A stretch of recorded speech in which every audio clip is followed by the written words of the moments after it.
IPL ২০২৪ আসরের ৩৪তম ম্যাচে মুখোমুখি হচ্ছে রয়্যাল চ্যালেঞ্জার্স বেঙ্গালুরু বনাম গুজরাট টাইটান্স। ২৪শে এপ্রিল বাংলাদেশ সময় রাত ৮টা এবং স্থানীয় সময় সন্ধ্যা ৭টা ৩০ বেঙ্গালুরু ও গুজরাট মুখোমুখি হবে। আর এই ম্যাচে কোন দল জিতবে? প্রতি ম্যাচের মতো এবারও আইপিএল ২০২৪ আসরের ৩৪তম ম্যাচটিকে নিয়ে ভবিষ্যৎবাণী করেছেন জ্যোতিষী বিড়াল। প্রিয় দর্শক, বিস্তারিত জানতে চ্যানেলটি সাবস্ক্রাইব করে সম্পূর্ণ ভিডিওটি দেখতে থাকুন। শুক্রবার ২৪শে এপ্রিল রয়্যাল চ্যালেঞ্জার্স বেঙ্গালুরু ও গুজরাট টাইটান্স এবারের আইপিএল সিজনের ৩৪তম ম্যাচে মুখোমুখি হবে। আর এই ম্যাচটিকে নিয়ে ইতিমধ্যে ক্রিকেট বিশ্লেষকগণ তাদের মতামত দিচ্ছেন।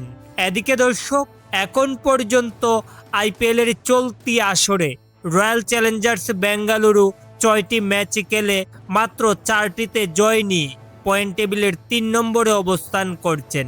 অন্যদিকে গুজরাট টাইটান্স সমান ৬টি ম্যাচ খেলে ৩টিতে জয় নিয়ে যথাক্রমে পয়েন্ট টেবিলের ৬ নম্বরে অবস্থান করছেন। এছাড়াও এই দু দলের অতীতের পরিসংখ্যান দেখে জানতে পারি যে এখন পর্যন্ত আইপিএল ইতিহাসে দু দল মোট ৬টি ম্যাচে একে অপরকে মোকাবেলা করেছেন।